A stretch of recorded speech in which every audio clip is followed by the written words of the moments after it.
دا ستاسو دویم کتاب دی و؟ بلې و ستا یادونه لیوني دي.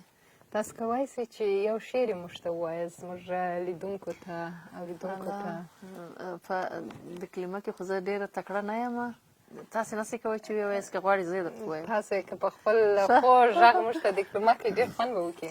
یا خو سندرې او دغسې بیا ډېر فرق لري. خو زه یې درته ووایم خو خدای دې وکړي چې ستاسو د مننې وړ وګرځي.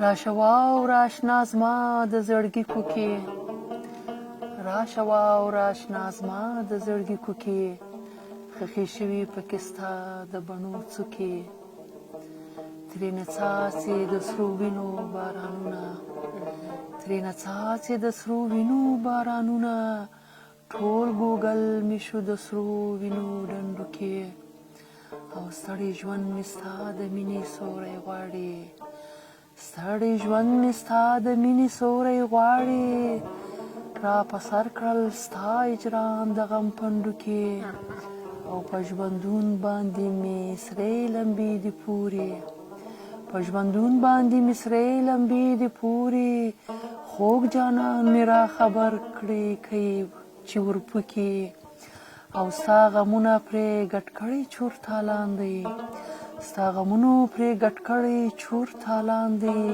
د زړګي کور نه مې کړي رنګ په رنګ شوکې، او آخري سلګۍ مې ستا په غېږ کې غواړم، آخري سلګۍ مې ستا په غېږ کې غواړم، بخت که دغومره احسان را سره وکړي، او نغمه ستا د بېلتانه له غمه ژاړي، نغمه ستا د بېلتانه له غمه ژاړي، ځکه خولې ته یې راځي د غم سروکې، او ځکه خولې ته یې راځي د غم سروکې، راشه واوره اشنا زما د زړګي کوکې، راشه واوره اشنا زما د زړګي کوکې، خښې شوي پکې ستا د بڼو څوکې.